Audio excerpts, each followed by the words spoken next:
Okay, so here we are. The date is June 5th, 2024. I am Johnny Tiger, Johnny Tai. Um, so originally I was just going to do audio recording, but then I thought, heck, if I'm going to be doing this anyway, might as well do both visual and audio. So we cover all the angles. Honestly, part of what I've always tried to do in my life is to, rather than just exclude visual people and do pure audio, I try with my videos, with my artwork, with my martial art teaching to find a happy medium where both the visual and the non-visual world can come together. So think of me as that bridge that connects the two worlds. I might not be a very good bridge, but for now, I am that bridge. So we are going to use all the tools in my toolkit here and make some random marks.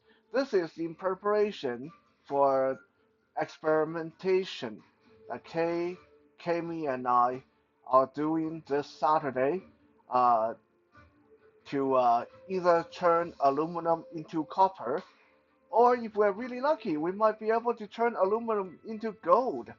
Hey, imagine that! Like, wouldn't that be really cool? I mean, I settle for silver. If we can turn it into silver, then we can all get rich on my silver artwork. Hmm. Anyway, little fantasy aside, um, that's going to be the experiment is to turn aluminum into copper. So for that purpose, we are going to require aluminum with pre-made marks to see which textures, what uh, uh, stress levels, what stress lines would work or would not work when we add color to the metal and put it through the chemical bath. So I already did one. Um, I'm going to show in front of the camera right here. So I already did one, but we're going to add another one because we're going to do two different lengths of chemical bath, and we want as a scientific result as possible. So it's good to have multiple samples, and this will give me a chance to get this process on video, on audio as well. Okay, so now that's long enough a preamble. Obviously, this is a blind guy with a camera, so the camera work is not going to be anything fantastic, but that's okay. I know my audio will be fantastic. I don't think you guys will see much of my head or face. You should see my arms and hands, which really are more the important part for this. So here we go.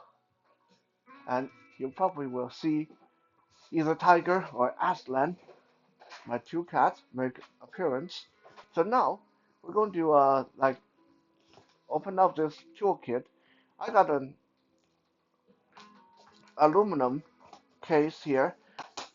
Yes, it's secured with coat hangers and belt, leather belt.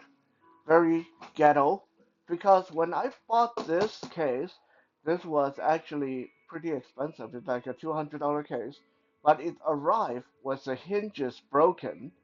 I complained to Amazon and they refunded my money. So I technically could have just bought a second one. But then I thought, the case itself is still good, nice and solid. It's just the hinges that broke, so I might as well try to see if I can use it. So I rigged up the belt and coat hanger wires, and honestly, it's not much to look at, but it worked really good. So first we grab the most essential piece of tactile drawing tool, which is this rubber pad. This is about like 11 by 12 or 11 by 13.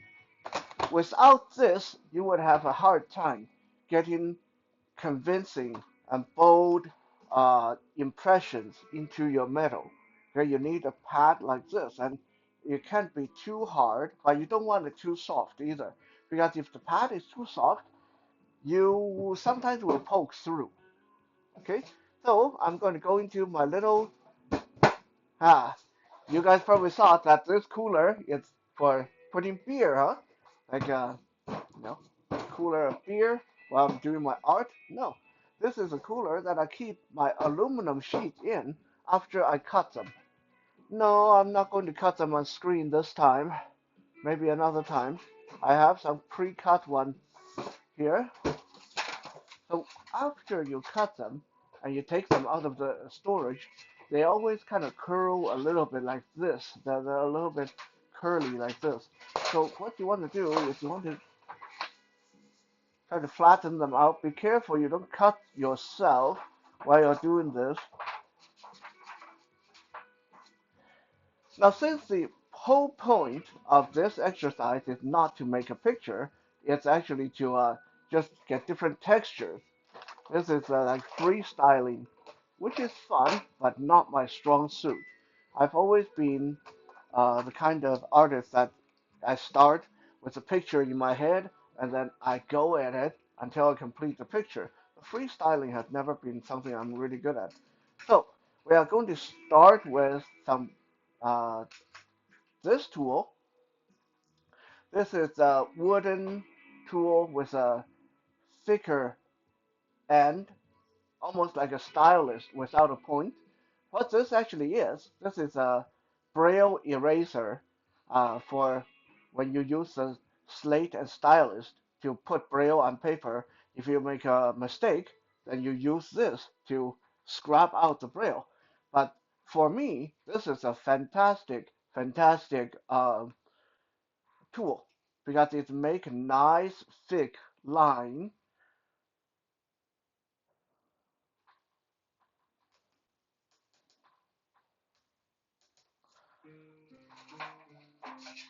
like this. Okay, where's the camera? Part of the problem with being blind is sometimes you forget where the camera is. I think you guys should be able to see this. This is a little coil with this thicker line. So just so we don't stay here for the whole evening. I'm not going to flip it over and show you after every mark. I'm going to make one whole line of mark. I'm going to talk about the tools I use and show you guys the tools I use, and then I'm going to flip it over so you see the line of mark that I just made, right? So we use the point or the tip of this braille eraser, but that's not the only application for this. This can the handle part, this bulbous handle part that usually go into your palm. This also serves as a purpose, and this is one of the things that I use very often to make my 3D style uh, uh, uh, etching. So what we do is we take the tip and let's say we draw a square and then we turn it around and use the bulbous end and rub it over the inside of the square. Make sure to pay attention to the lines on the edges, otherwise your square is going to come out a bit strange.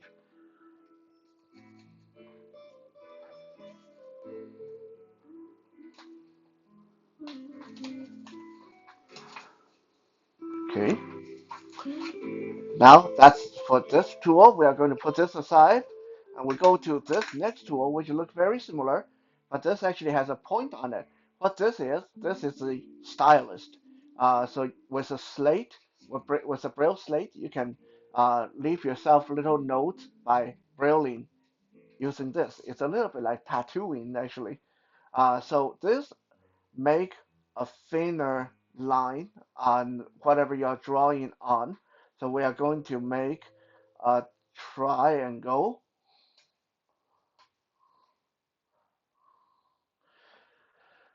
And of course, because it has a bulbous end as well, we can make a 3D triangle with this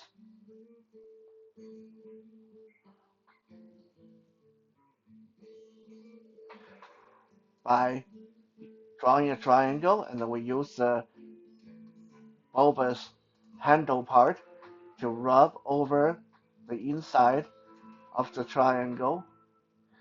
This actually takes a lot more work than most people would imagine, especially when you do a complete picture. And you have to be very careful not to, because when you do this, when you press it into a 3D shape, sometimes you will lose details, you will lose lines, and the shape will not come out very clear. Sometimes it will be a bit blobby. Our good friend Kami loves that word, blobby. Now we go to the next tool. Next tool we have this little wheelie thing. I don't even remember where this comes from. Let me come closer to the camera so you guys can see this in my hand. Look like a little wheel of a toy car, right? I think this came from the inside of a tape player that I dismantled.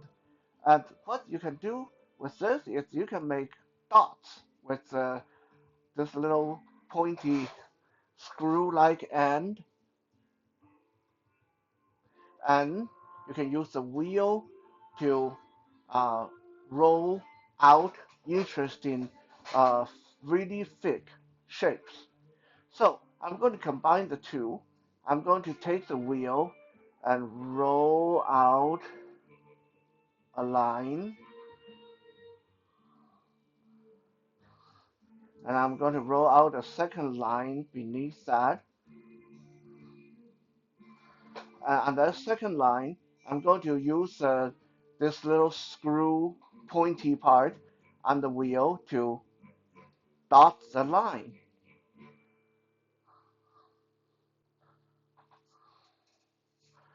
Okay? Putting that little wheel aside, we have this little round, almost like a coin, plastic coin. This is actually a scraper used for scraping film off of uh, uh, acrylic or glass. When you buy acrylics, they have that protective film. So what I use this for is for when I need to make a circle. I need to make a circle, and I don't. Honestly, I'm not very good at drawing circles. So if I need a circle about this size, then I put this against the aluminum. I grab my little improvised rubber mallet here. This used to be the handle of a training knife. So I take this and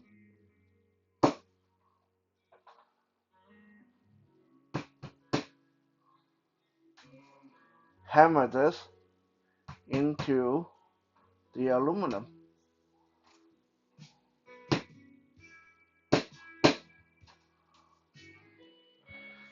This is very handy when I need to draw a bunch of gold coins, like in some of my artwork. And make sure you don't hit your finger. Can be a bit ouchy.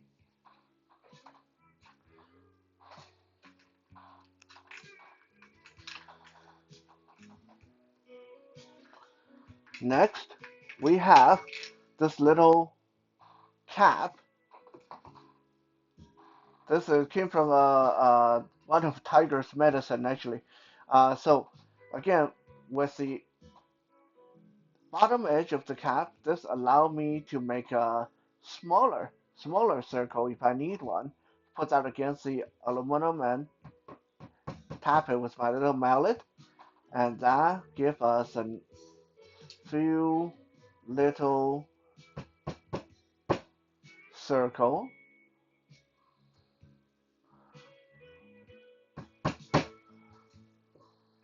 Very handy, very handy for quick, precise circles. And if I need something with a more of a like a dome shape or like something a little bit more uh, rounded, then I use the other end of this to make like if I'm doing a ball or fireball or anything round and uh, sort of softer, have softer edges, and I use that. So some of you that watching this and see me work before, none of this is really new. But I know for a lot of you that I don't know how many people will be seeing this the first time. I hope this is giving you a new appreciation that it's not just picking up a pen and drawing. This is a little bit more involved. This is a little bit like drawing, etching, carving, engraving all together. So now we have a full line of marks. I'm going to come around and turn this over and hold this in front of the camera.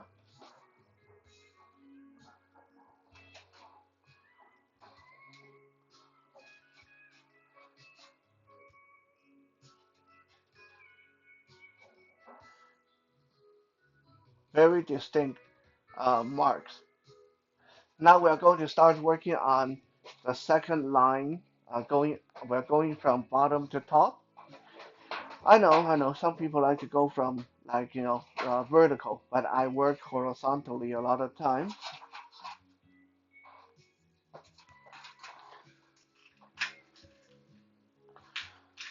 Um, some of my, a lot of my tools are just scavenged from broken parts and broken machines and things like that. Uh, this is why I'm always on the lookout for things that can potentially be used to make interesting shape and uh, outlines and textures because there's only so much that you can do uh, from scratch with a regular pen. Um, okay, we have right here. This is one of my favorite tool. This is like an Allen key, very generic Allen key. But what this is great for, this is really good for, is to give me that crystal diamond kind of shape, that uh, octagonal, uh, many-sided crystal shape. So I use this when I need a quick snowfall uh, by pressing this into the metal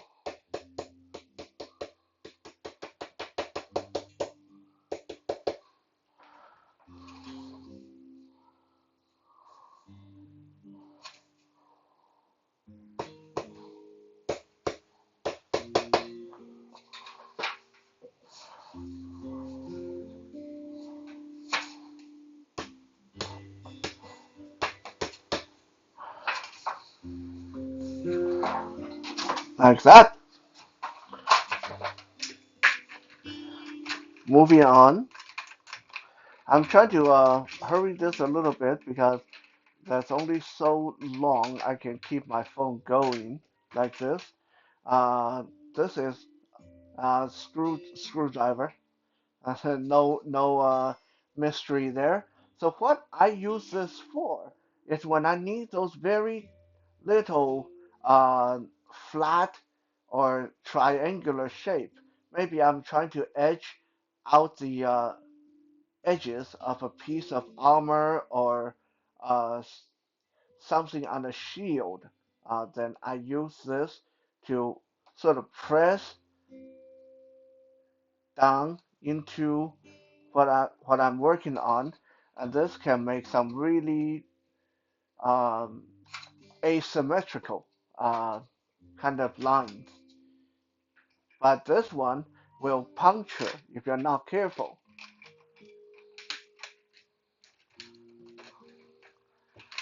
This is a little plastic chess piece. More specifically, this is a rook. Okay, uh, the top of the rook, I can use that to roll out a very jagged kind of uh, line. If I, again, I mostly would use this for armature or things that I don't want to be too even. Maybe I need a rocky terrain, then I would use this to roll it out.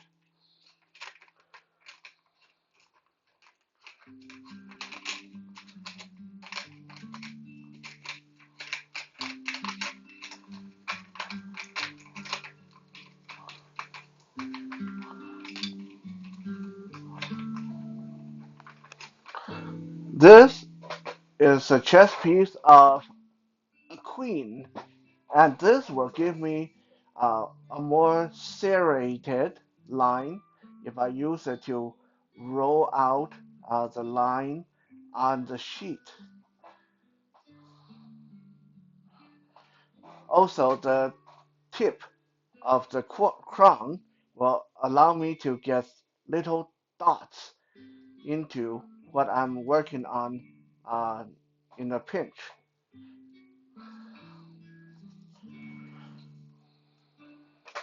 Last but not least, this is a bishop.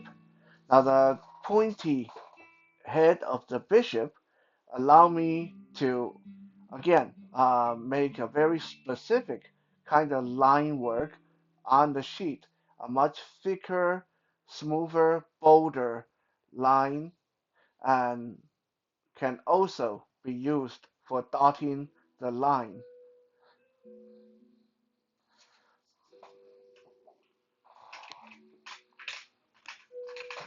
I didn't uh, I didn't use a knight or a king or the rest of the chess pieces because they don't really do anything special. I chose the bishop, the queen, uh, the rook because of the very textured crown or top piece. Now we switch over to this. I have several different boxes of tools in my set. Now in this box, mostly it's actually clay working tools, but we have this little piece here. I don't even remember what this used to be. I think this was like came off of a jacket or something. So what I use this for is when I want very uh, blobby, very smudged kind of mark. So I will push it into the aluminum and turn it like a key. And this actually make really, really interesting blobby kind of shape. Again, very useful for making things like terrains and rock formation, things that you don't want to look too generic. This is very good for that. Also, it tend to give you a little bit of carpal tunnel syndrome because you got to pinch it very hard. Now I'm going to put this away, make sure I don't lose it because it's a pretty small piece.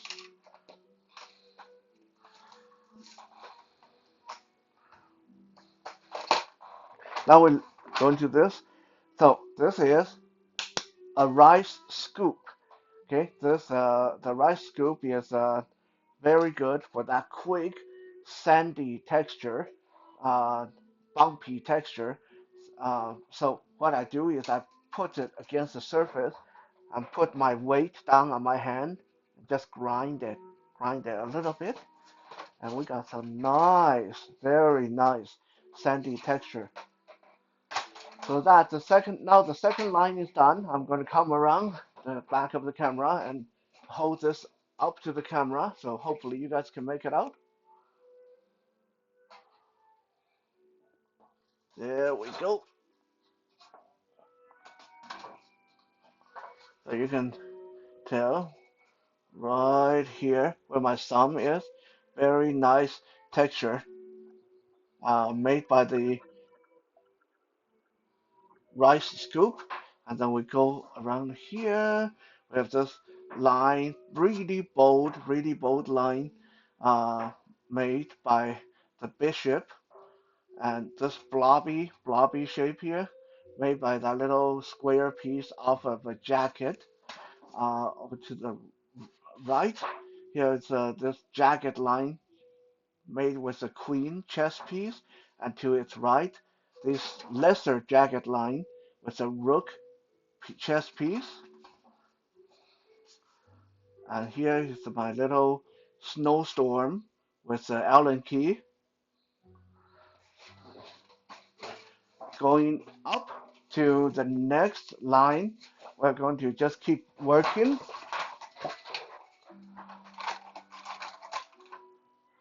This is like well, this used to be uh, there used to be a sponge attached to all these little spikes, but I took the sponge off because these little spikes give me a very quick, prickly effect that I can do without having to do one dot at a time.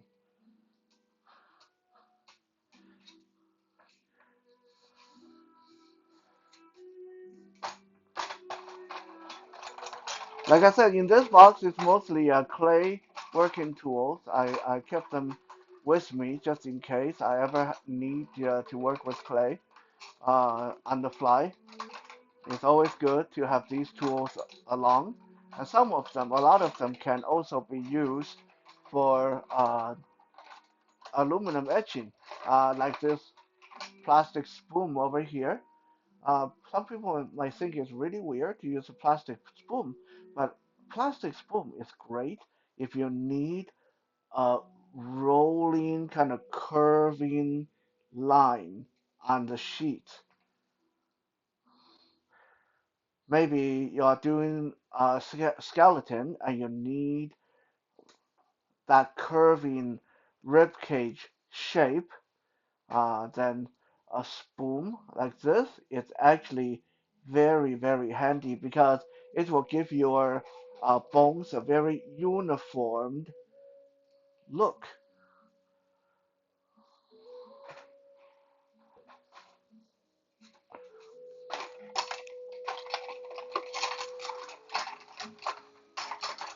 This is a clay shaping tool, but this one is very good for uh, etching, aluminum etching, because of the interesting texture on the one end, almost like a kind of like a little serrated wooden saw. So this will actually give you the ability to do multiple lines at the same time. I love this. I sometimes, it's just tedious to have to do one line at a time. So when you can use something like this to do multiple lines at once, it's fantastic. And then the other end, this scooping end, of course, and this is good for if I want to make a 3D imprint, more not round but more oblong in shape, then this is very useful for that.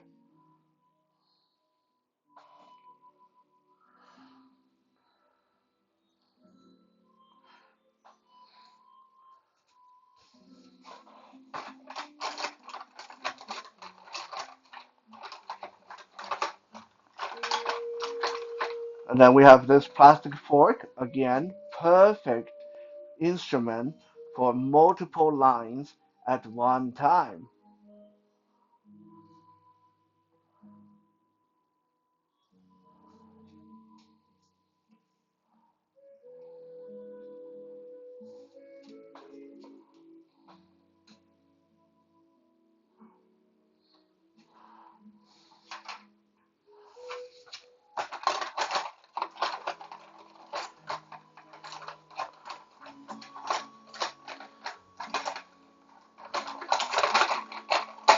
Let me see if there's anything else in here. Oh yeah, this is another clay shaping tool. And now you have to be careful with these because they're kind of sharp and can puncture the aluminum. Sometimes you want to puncture the aluminum intentionally, but most of the time it can be very annoying to have them puncture when you don't want them. But this scooped shape is again fantastic for creating nice 3D effect if I need them, especially because of this metal tool's flat edges. It can give me very metallic, very edgy kind of line if I need them, like for a suit of armor when I need that texture. This is very good for that.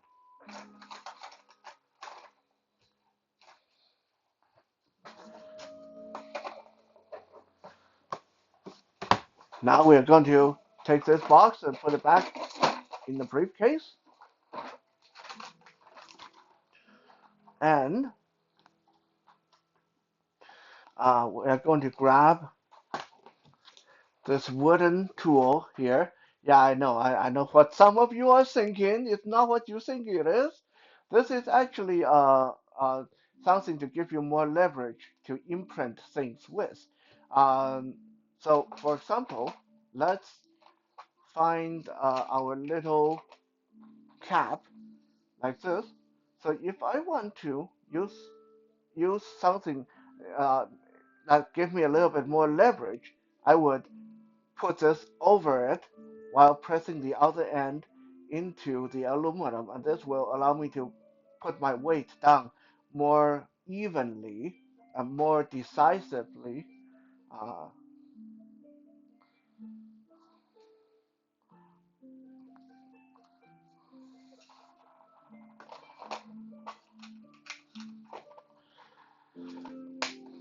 so it acts a little bit like I guess a joystick, kind of like that. Now that we finished the third line across, let me come around and show you guys what we have so far. This is becoming very interesting. Like, yeah, it doesn't make any sense. There's no picture, just marks and textures. But we got some really good stuff here.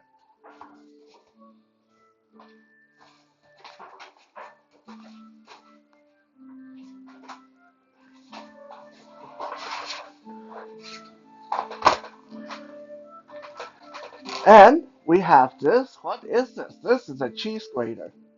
Right? This is a cheese grater.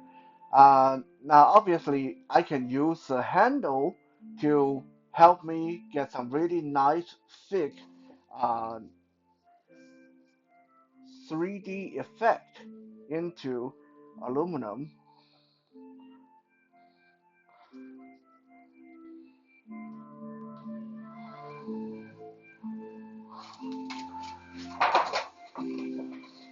But the cheese grater part actually is very, very good for giving you a very interesting texture on the aluminum as well.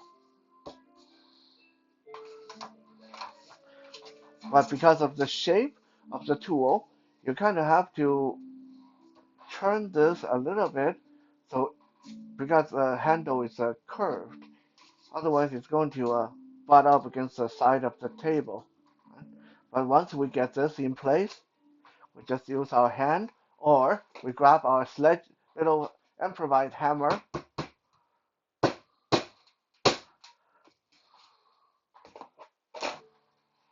and we got some beautiful, almost braille-ish um, dots created very quick. Okay.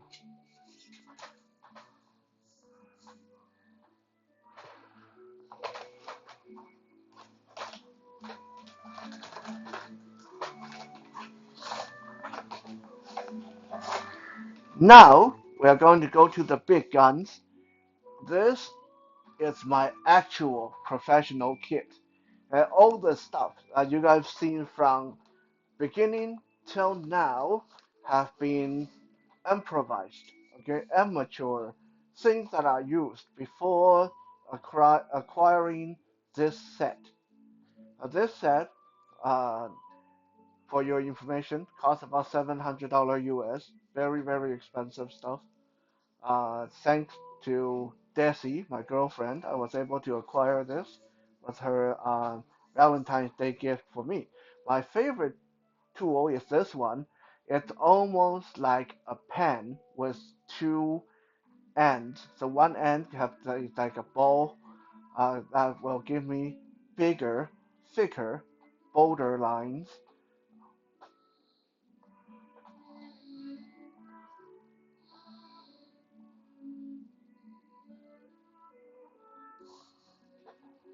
And the other end give me regular line like a fountain pen.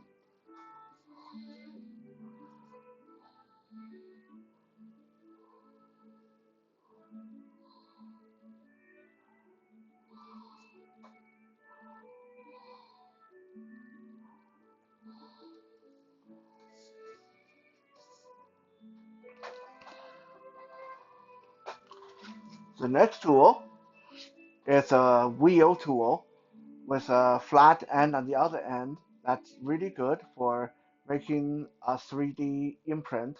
But the wheel is what I use a lot of time when I need a very straight line.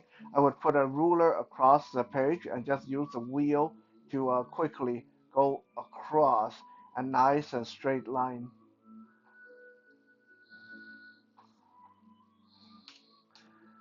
In this case, I'm going to make a couple of straight lines and then use the other end of the tool to press the line down. So we are going to have um, somewhat 3D line work.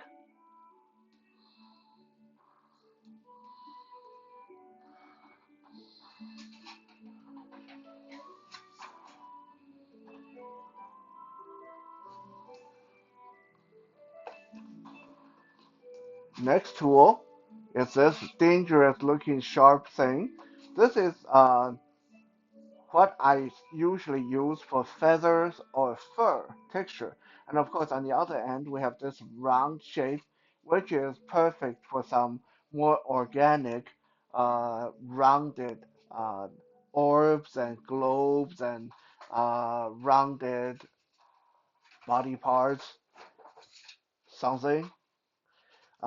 So the pointy end, this one is very interesting because you can't just do it. You can't etch it regularly. You have to put your finger on the other side and be very careful because you need your finger to be able to feel how much stress you're putting on the metal while you, because this is very sharp. So if you push too hard, it will go through and ruin the fur texture that you're working on. So you have to be very delicate with this, um, putting the pad of your thumb on the other hand, on the other side, and make sure that you don't push too hard. Otherwise, you'll jab yourself in the thumb really, really bad. Okay, and then now that I got this little furry texture, I'm going to take the other end, the rounded part, and press down right in the middle of this.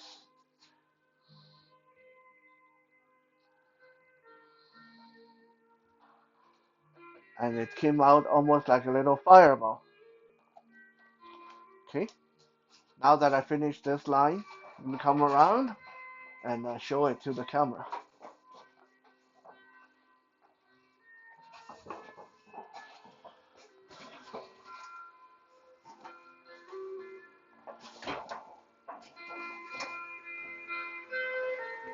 Here is the bold line I used, the cheese grater, and these dots from the cheese grater, and this almost star, very bold line, star shape, with the ball part of the drawing tool, and this uh, thing that almost like a uh, almost like a weird fish.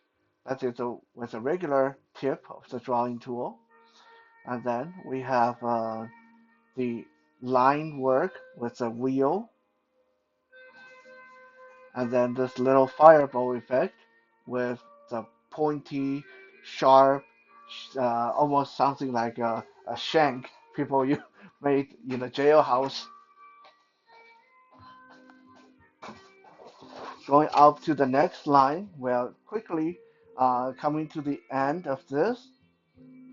We have this double-ended wheel, a big wheel and a small wheel. The wheels are great for making different textured lines, like if I need a fire or lightning kind of effect, wheels are great for that.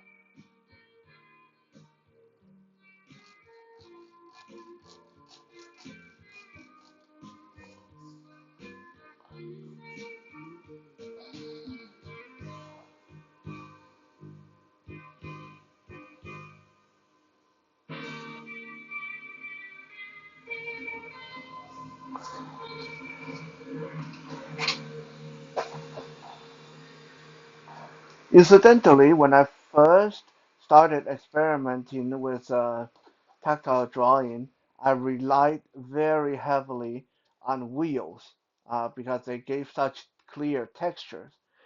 This is another tool that it's mostly good for uh, imprinting the 3D shape into aluminum, but it worked very similar to the scoop, the clay scoop I showed you guys earlier. So for time reason, we'll just jump past that. Here is an interesting one.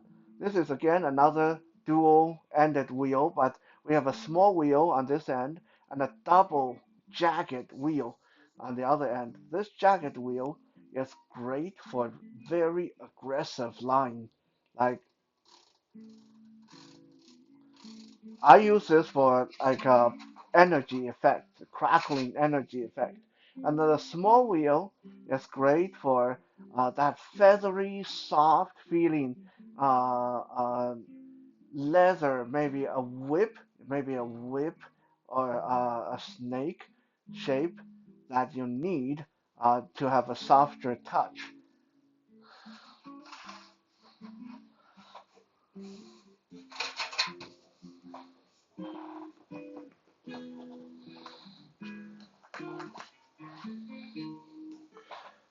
Now we have these things that look like tongs.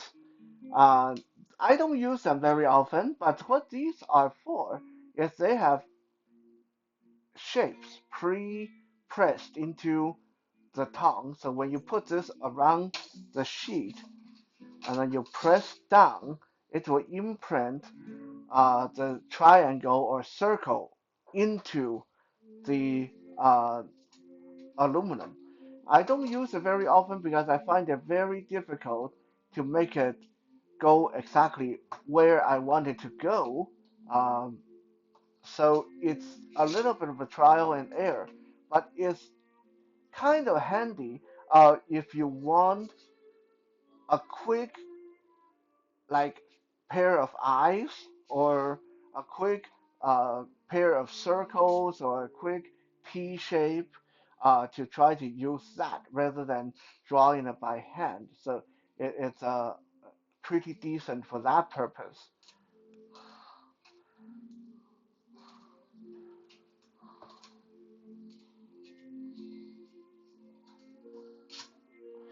So every one of these, like this one is a triangle. Um,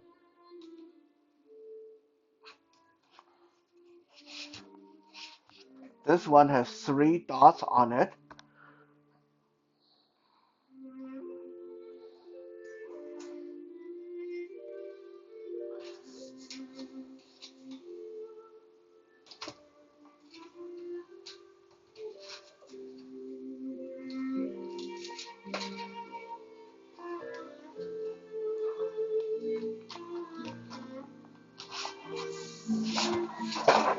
So now we completed the next line.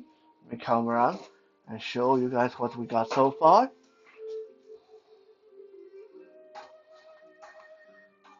Pretty cool, I imagine.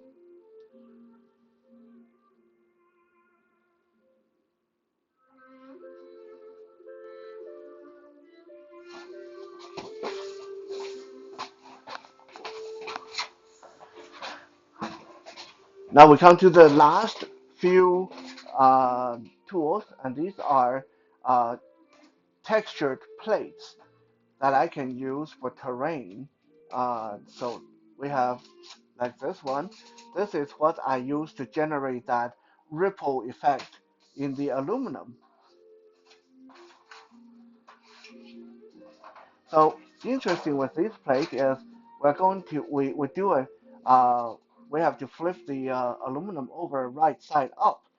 So we put the plate under the aluminum, and then we take our um, impression shaping tool, this wooden one, and just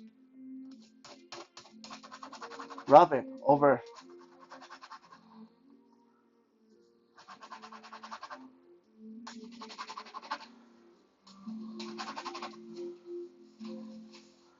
And you guys can hopefully see we got this ripple effect in the sheet. Okay. Mhm. And then we have another one. This one is also uh, dotted, but this one has a more wider spread of dots. So this one, for me, it's great to give me a kind of a more sandy texture.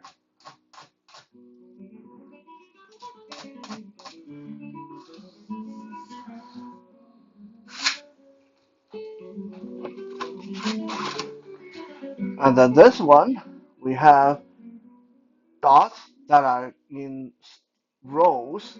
So this is good for um,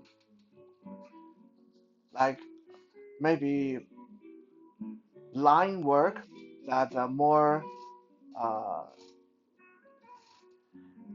uh, uniformed. Uh, if you want everything to line up more evenly, maybe you're doing something like plumes of smoke or something vertical that have a vertical column shape. And this one I use very often. This have no dot, but there are rows of lines. So this for me is very good if I need grassy area in my etching, because I just take the tool and it go across, and this gives me a kind of a grassy texture.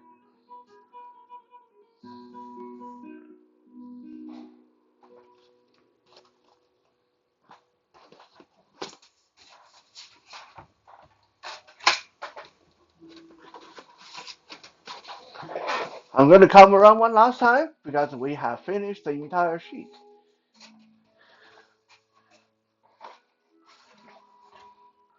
This is what we have, the fruit of our labor for tonight. All these textures and weird shapes with basically a quick demo of every single tool in my kit.